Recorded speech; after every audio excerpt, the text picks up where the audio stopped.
Growing up, I was always really afraid of cemeteries and graveyards. I thought they were full of like ghouls, goblins, ghosts, and death. But when I came to New York City, I learned that graveyards and cemeteries can be so much more. Because I'm not the expert, I decided to have a guest star for this video, and it is my tour guide teammate and colleague, Sara. Hi everyone, my name is Sara Lyons. I'm a licensed sightseeing guide in the city of New York and a member of the Guides Association of New York City. And I love a graveyard, so I can't wait to show you some of my favorite people here at Woodlawn Cemetery in the Bronx. Before we get started, make sure that you click subscribe so you never miss a New York Minute. Muffin talk. Muffin talk. Muffin talks. Bringing healing to those who need them most. Let's start out talking about what Woodlawn Cemetery is, what makes it special, what makes it perhaps different than the cemeteries that I knew growing up in Florida, and why it's even here. Sure. So Woodlawn Cemetery is one of my favorite places in the city, and it was originally opened in 1863, which is a fascinating time in our history. On the one hand, you have the American Civil War happening, so we're seeing a lot of people die more so than ever before in that combat.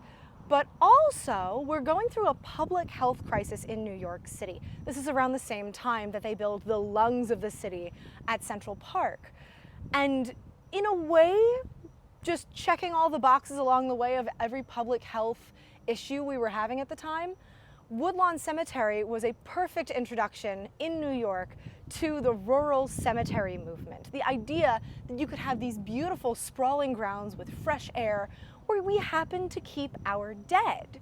The idea that we can reckon with our own mortality while also living a very vibrant life alongside them and purposefully engaging in lively activities with them was revolutionary for the time. And it did create a space where people could not only connect with their dead loved ones in person, but also find a better life with more fresh air and more green space around them.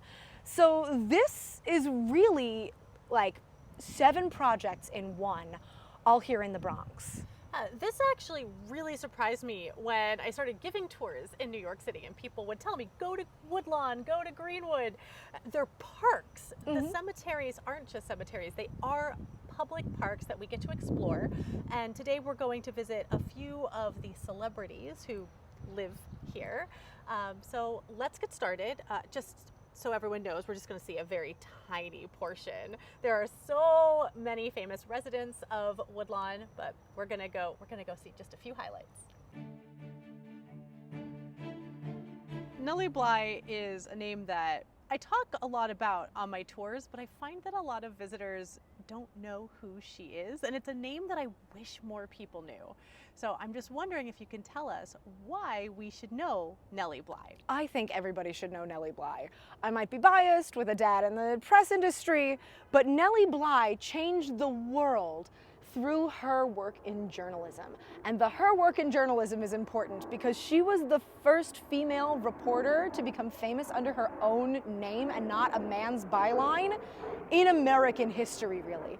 Also, she basically invented investigative undercover journalism.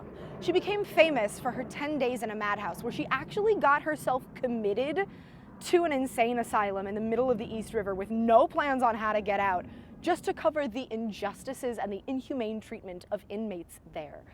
Everybody from people who needed genuine help to people who just mouthed off to their mom one too many times.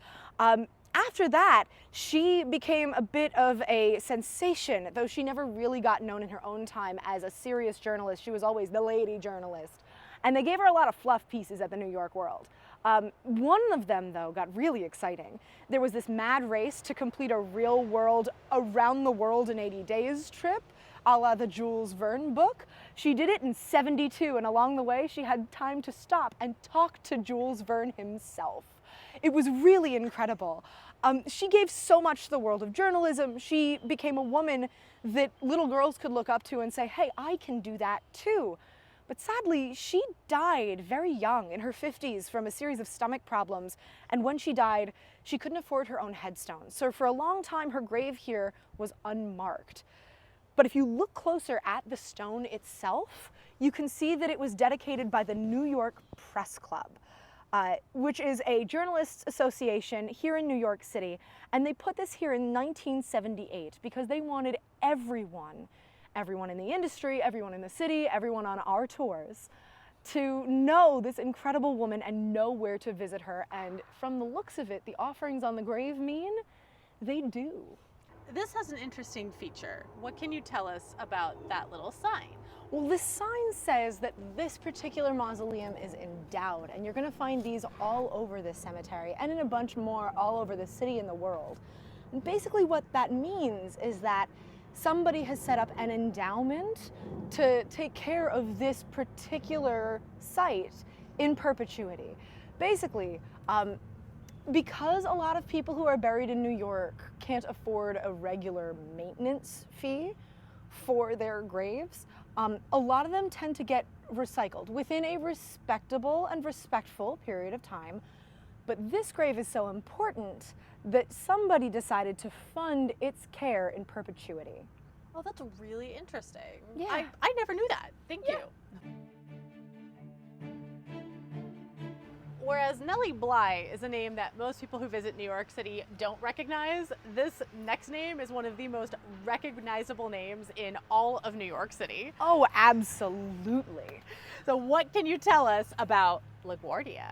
Oh, I can tell you plenty, but here's my favorite fact about Fiorello La Guardia. So Fiorello La Guardia might be my favorite mayor of New York City of all time. Which is impressive because you have a list of things that New Yorkers bond over. And one of those things is... Everyone always hates their mayor. But Fiorello. Oh, we love Fiorello. Fiorello was incredibly progressive. He was always fighting for the working man.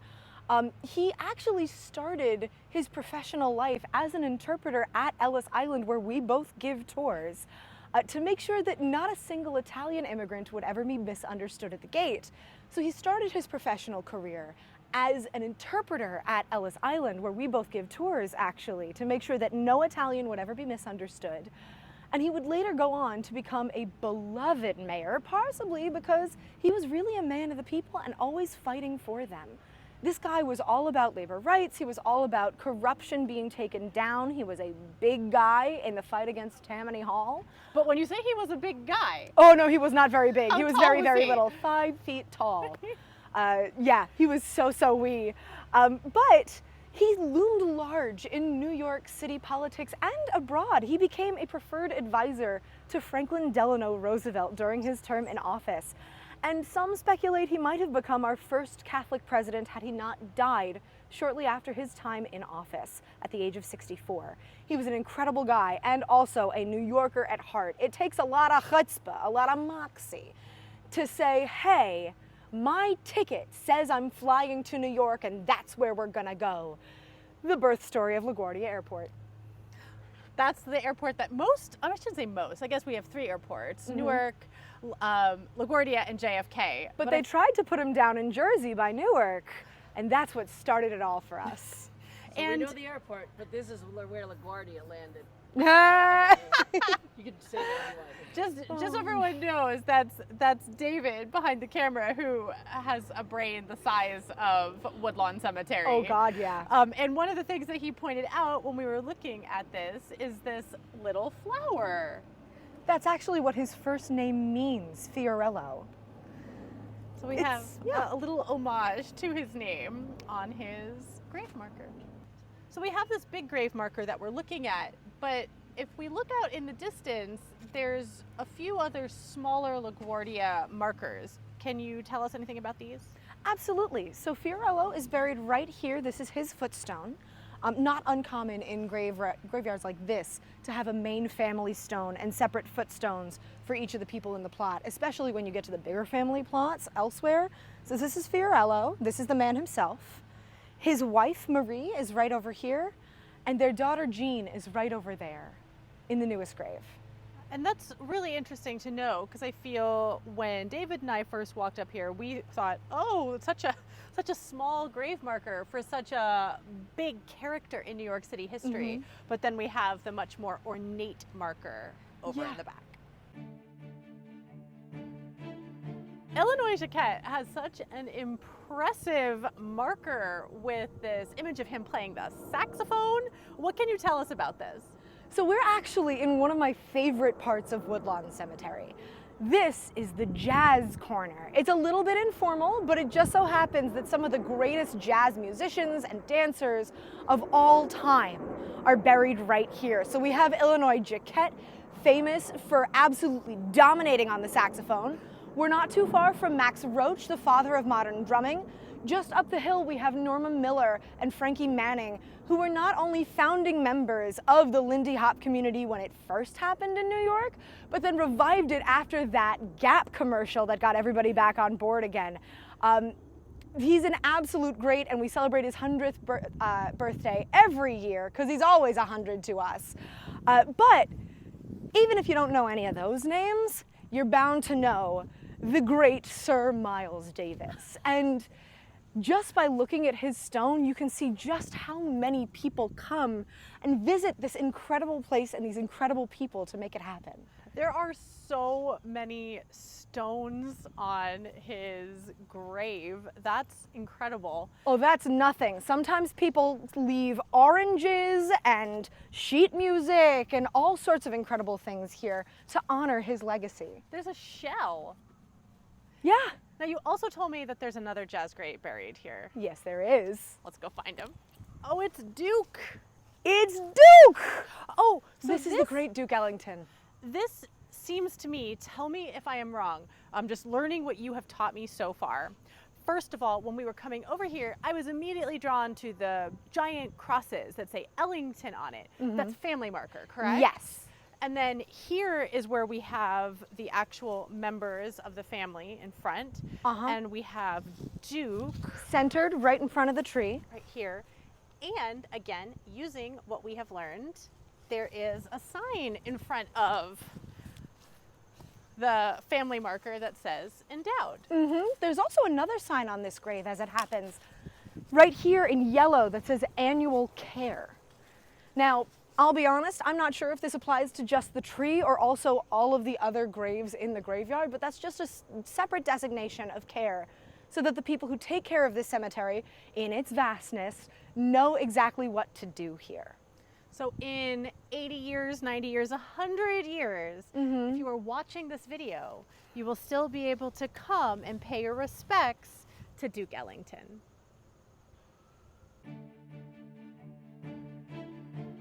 I'm super excited because Sarah said that we were going to go see the Straus Monument.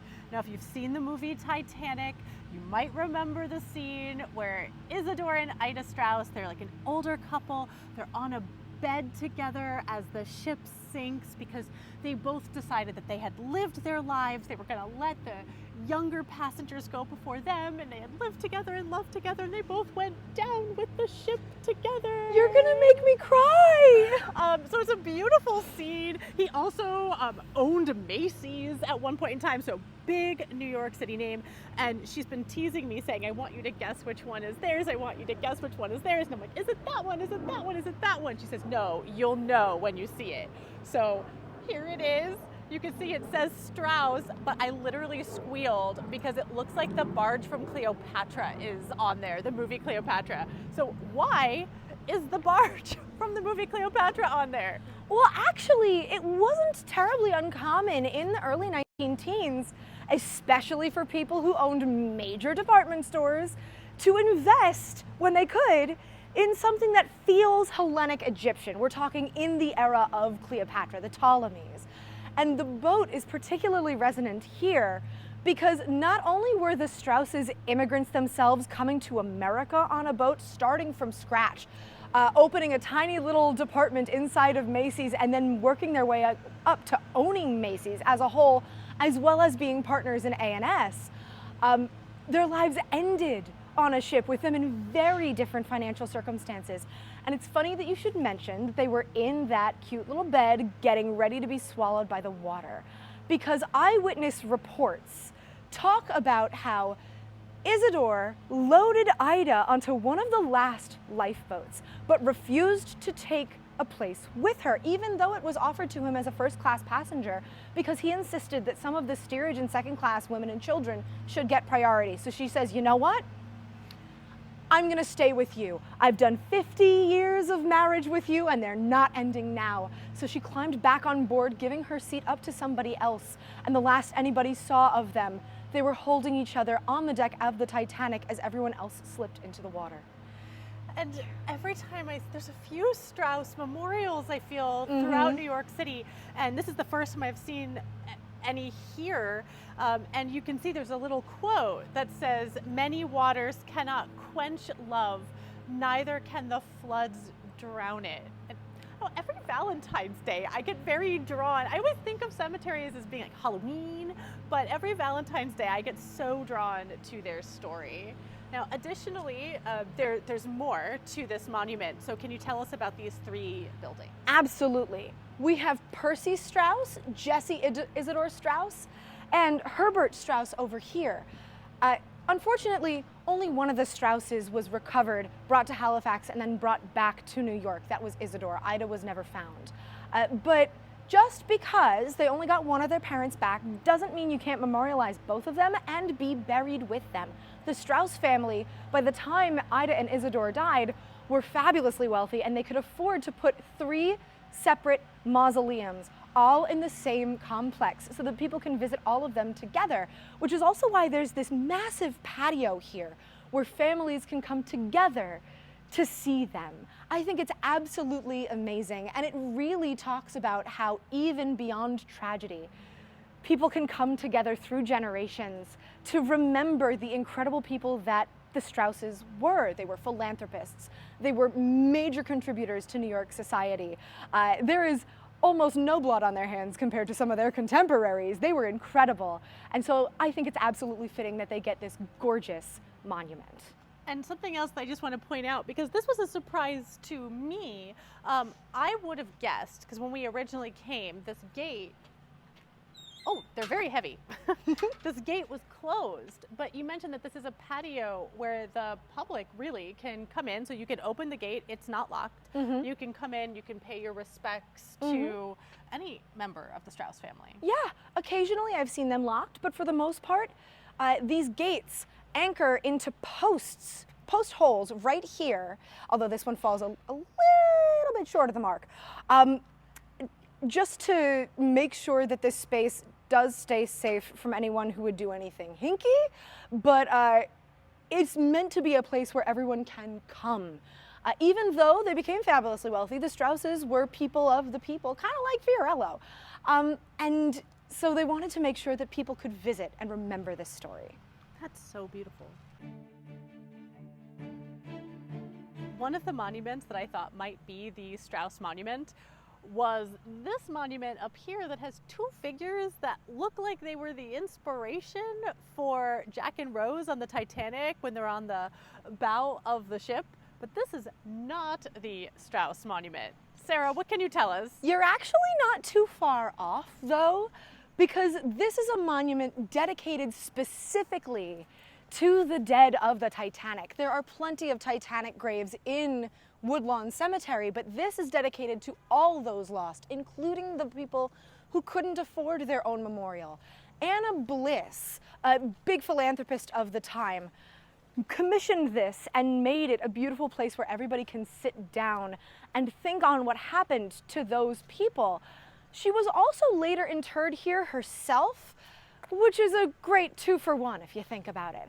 But yeah, Anna Bliss made this to make sure we didn't forget the Titanic or any of the incredible people and the incredible lives that we lost that day.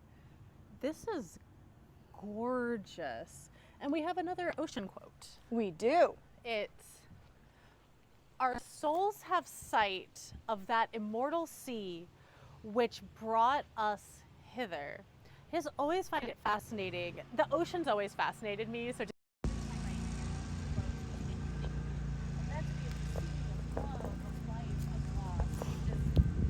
really hit home. And if you think about how many immigrants were in the belly of the Titanic when it sank, the idea of bringing people to a place, for me, always resonates as immigration. And Anna Bliss did do a lot to help impoverished recent immigrants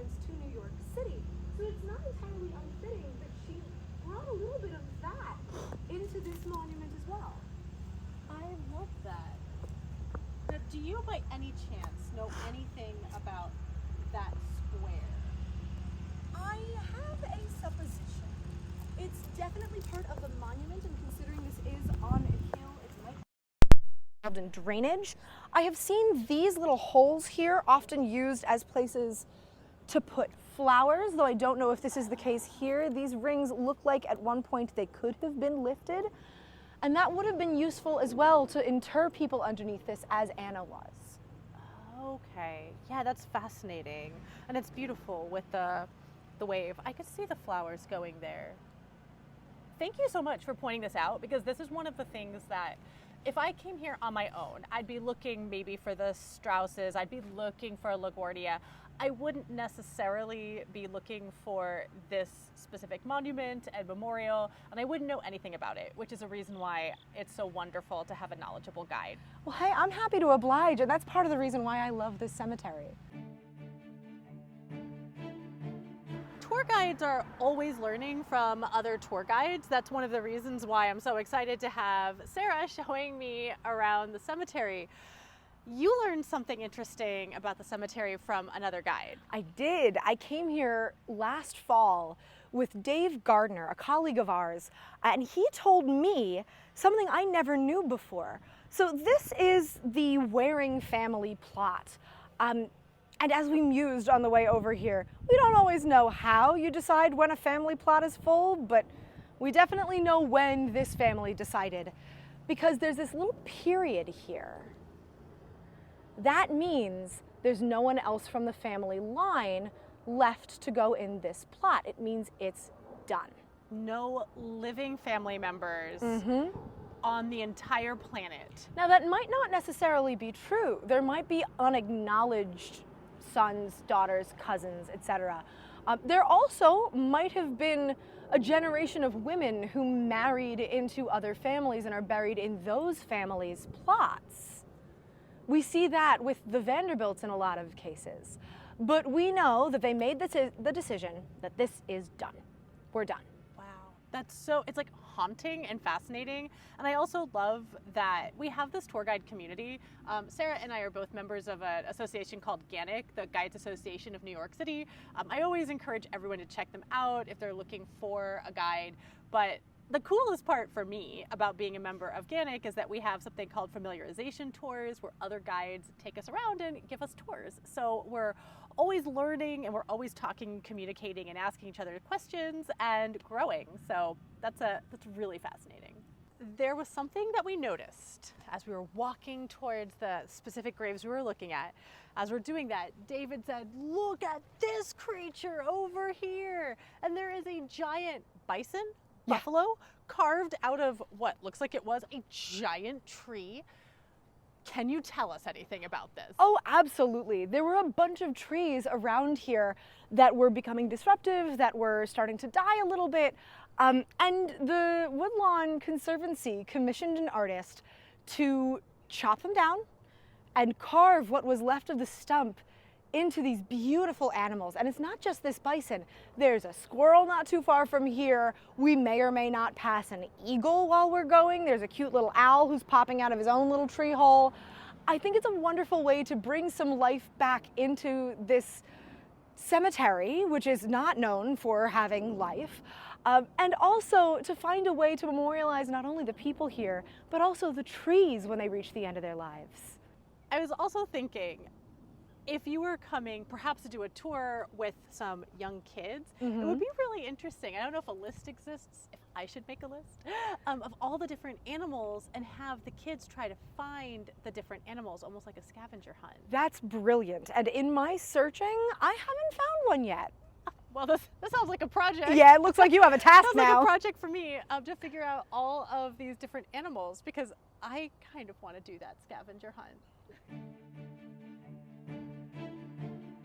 This grave marker has a little hair clip, a little barrette, which might be a strange thing to leave on somebody's grave marker, but here it actually elicited a really wonderful response from both of us. So why would this be significant on this specific marker? So at the risk of getting weepy about all the little girls who can be something because of this woman, we got to talk a little bit about one of the great hair care entrepreneurs, Madam C.J. Walker. She was actually born Sarah, and she gets the name C.J. Walker from her husband because we're talking late early 1900s here and women can't catch a break. But after she divorced her first husband and moved on with her life with her daughter Eulalia, she discovered that Eulalia had a lot of hair trouble.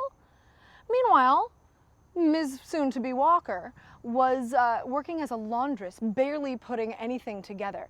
But her brothers were barbers, so she got a little bit of tips about how to take care of sensitive scalps and how to deal with dandruff, and she made her own shampoo for her daughter. And she discovered it was actually really useful to other people too. And at first she worked with another manufacturer who would later go on to be her major rival and competitor. But when she branched off to do her own thing, starting selling door to door and then gathering a staff around her, Madam C.J. Walker became the first female millionaire anywhere in the United States. It's really an incredible tribute. And while she may have had to carry her name with her brand from her husband, she's actually not buried with him, she's buried with her daughter. And I think that's a fantastic story of women supporting women even after death, that this is a grave by women, for women, and still inspiring women today. I love that. I love anything having to do with woman power. Something that I also want to mention, when C.J. Walker, Madam C.J. Walker, was making these hair care products, it was really, I believe, the first, if not one of the first, hairlines for Black women. There, you know, you had shampoo for white women, you had lots of different hair care for white women, but there wasn't a lot for Black women. And Madam C.J. Walker happened to be Black herself, as was her daughter, and this really revolutionized the beauty industry for Black women, really even through today. Absolutely. There are still major companies that do not include traditionally ascribed Black hair textures and hair needs into their brands. But there is an entire hair care aisle in a lot of drugstores dedicated to taking care of Black women's hair. And a lot of those companies are started by Black female entrepreneurs inspired by Madam C.J. Walker. It's really an incredible success story of an entrepreneur carving a space for herself that she could then open to other people.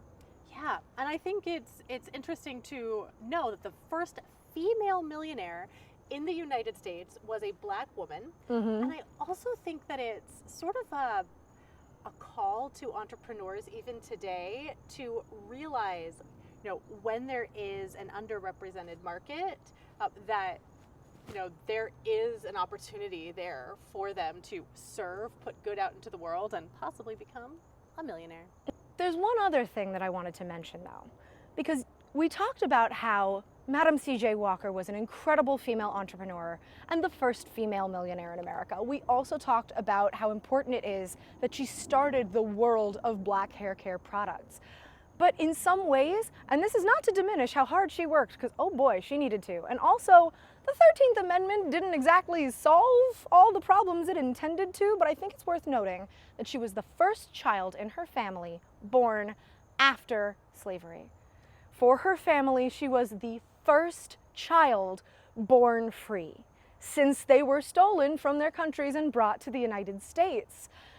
So while she did work hard, her birth itself, before she did any of that work, was an opening into a new world for this family, so long as they were willing to go out and grab it, and she absolutely did. She is somebody who, I don't know, if I get to do a 3-hour documentary, I still probably wouldn't have enough time to cover everything. But she is here in Woodlawn Cemetery, and people still come from all over to pay their respects to how she transformed the world.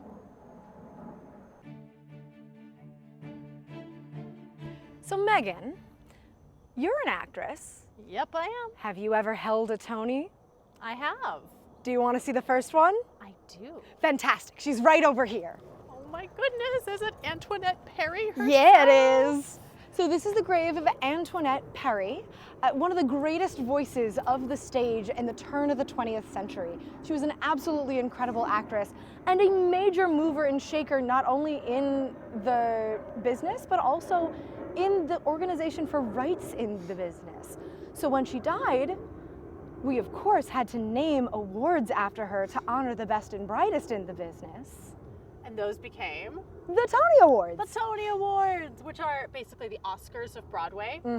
Now, they are named for her. They're not called the Antoinette Awards. They're called the Tony Awards because Tony is obviously a nickname for Antoinette, so that makes a lot of sense. But something that people might be surprised to learn is that her last name was Perry, not Awards. Who are we visiting here? This is the family plot for the Pulitzer family.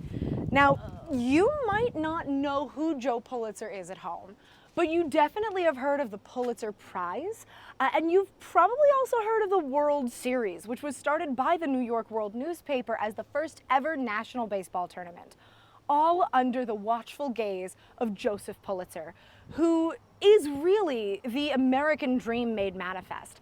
This guy grew up in a one-room dirt floor shack in Hungary, and half of his siblings were dead by the time he was a teenager. But he found a way out by joining the Union Army as an immigrant, basically signing his life away to the Union Army in the American Civil War before he even got on the boat. That's how he paid for his passage. I never knew that. And he did serve, though there are some stories about him jumping ship at Boston or at New York, depending on who you're reading. But eventually he moved to St. Louis, Missouri, and became a German language newspaper entrepreneur, because German was the second most spoken language in America at the time. And then he earned enough money doing that to buy the New York World, a struggling working class newspaper. And it's through that paper that he led the first ever crowdfunding project to raise the money to build the pedestal of the Statue of Liberty by saying, hey, give me money, any amount of money to put towards this amazing thing on the harbor, and I'll put your name in my newspaper. He raised over $100,000 that way. In 1880s money, that's a huge amount. He went completely from rags to riches, and he made sure that everyone else trying to do the same had a welcoming face in the harbor. So I think it's kind of fitting that we have these little benches here on his monument welcoming people to rest again. Though I will say there is a little blip in his legacy. You might also know him from the musical Newsies, because he didn't pay his paper boys particularly well. And the newspaper boys' strike in the early 1900s was a bellwether moment for the labor rights movement in New York City and also across the country. In fact, the writers of the musical named the female protagonist of the musical after his daughter, who died when she was 2, as an homage to his continued legacy, building better. And something else I wanted to mention. So first of all, Sarah and I met because we both give Statue of Liberty tours multiple times a week. I believe that you call the Statue of Liberty your big green girlfriend. She's my giant green girlfriend. And something that I have personally found when I'm giving Statue of Liberty tours is if I ask people who gave us the Statue of Liberty, almost everybody says France. But when I say who paid for the pedestal, fewer people can answer that because it was not France. France paid for the actual statue. Americans paid for the pedestal. And a lot of people might ask, why didn't the Vanderbilts or the Morgans give the money for the pedestal? The pedestal was paid for not by the bazillionaires of the day. It was paid for by everyday Americans like us. Like I imagine anybody watching, and people, some of them just sent in a penny a piece because they were so inspired by Pulitzer's newspaper. He had said, I'll put your name in the newspaper. It was before we had television, it was before we had radio, before we had movies. So having your name published in the newspaper was like super hot stuff. Especially if you weren't dead at the end of it. Yeah. Yeah. They were like, oh my goodness, we want our names in this newspaper. And they sent in pennies a piece inspired by Pulitzer. So Pulitzer is the reason why the Statue of Liberty was finalized in the harbor. Why she has a pedestal to stand on top of. It's worth noting that not all of the celebrities of Woodlawn, if you will, are found out on the lawn. So can you tell us a little bit about this area right here? Absolutely. So like all cemeteries, or all of the ones I've visited in New York at least, there's not just space to be buried in soil, there's also wall vaults in larger communal mausoleums. And we're actually standing in between a few of them right where we are. It's a slightly more affordable way to handle this. It's also a little bit more personal in some ways, because when you go into a columbarium, which is where people store urns in wall vaults in a cemetery, you'll often find people leaving personal effects there as well, like their baseballs or their wedding ring, and it's all there in the case with them. So it's a great way to be personal about it, and it's a lot more affordable. And it turns out, affordable happened to be really attractive to one guy in particular we're about to go visit. The next person that we're going to visit is someone that anybody who studied New York City history probably knows about. They may have read a very long 3-part book about him, and they probably have a very strong emotion about him. Whether it's good or bad, it might depend on the person. So who is this? This is Robert Moses, my friend, and I am one of those people that has a strong opinion. I do not care for him. I have several 4-letter words that I don't use in polite company about him. Now, I know that's a little bit unfair in a lot of cases because he made the modern city and state that I grew up in. He gave us the highway system that made it possible for me to go to Sunken Meadow Park as a kid, and he paved through a whole bunch of robber baron mansion lands to do it, which ticked off a lot of the other people I don't like. So like, that's good, but he also spent a lot of time further disenfranchising the least served in New York. This is a man who gave us the parkways to get us to the parks all over Long Island and all over New York. But when he built those parkways, he made the bridges over every single street too short for a bus to get through. So if you didn't own a car, and in his case, he was very much trying to target Black and immigrant communities in the inner cities, you could not go to Jones Beach, which was accessible to Long Islanders with cars, many of whom were coming from areas with restricted lots, where if you were Black or if you were Jewish, you could not buy property there, making it effectively, accidentally, an all-white beach.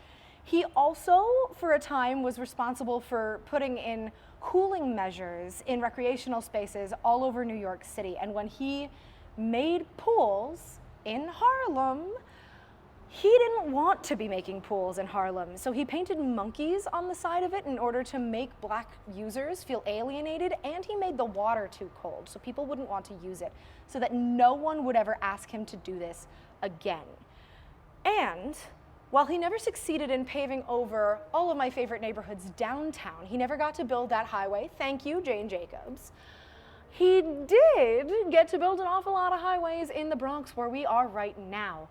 And while we can't say that he was the one that lit the match that burned down the Bronx, it's his neglect and his machinations that made it possible, which is why it fascinates me that he and his wife are interred here in Woodlawn Cemetery in the Bronx, not too far from the people he displaced, hundreds of thousands of people.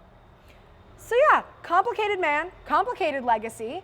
My city would be a lot harder to get around by cab without him, but also I think a lot more people would have more access to the resources he was in charge of if somebody else was in charge of them. Plus, he did all of this without ever holding elected office. He was the most powerful man in New York politics, at one point in national politics, and he was never elected by the people. Robert Moses. Do you have an emotion about Robert Moses? If you do, leave a comment. Sarah made us these amazing pumpkin butter cream cheese sandwiches to eat during our excursion out at Woodlawn. And the idea of packing a picnic to go to a cemetery, for me, growing up, would have been the weirdest thing. But here at Woodlawn, it's kind of what you're supposed to do. Absolutely. That is exactly what it's for. Woodlawn is a place where the living and the dead can connect with each other And then sometimes that means sharing a meal. It was a very popular thing in America in the Victorian era to come out to the fresh air next to your dead relatives and share a sandwich and some tea with them. It was not uncommon, and a lot of cemeteries in New York City, built on the rural cemetery plan, still do outdoor programming and dances and theatrical productions here with food that you can consume with it, just because we can, because that's what it's for. This isn't supposed to be a place that's all about death. It's not supposed to be tucked out of the way forever. They put an extension on the original plan for the 4 train on the subway so that people could take mass transit to come here to see their relatives and to hang out over a sandwich with them. That's what this is all about. I think that there's a tour guide joke that says, it's something along the lines of, we're gonna go have lunch with grandma, even if grandma's 6 feet below. Which is, I'm bad at delivering those jokes, but I feel like we know guides who would deliver that. And yeah, that's what you're supposed to do. Come here, enjoy the fresh air, enjoy it as a park. Thank you so much for showing us around Woodlawn Cemetery. I can't wait to come back and explore even more of the residents, more of the layout of the cemetery, and learn even more. By the way, if you enjoyed Sara, she is a tour guide. You can book her through my website. You can also book her through the Guides Association. If you would like, that's ganic.org. But yeah, Sara, you're amazing. Thank you so much. Cheers. Thank you for having me.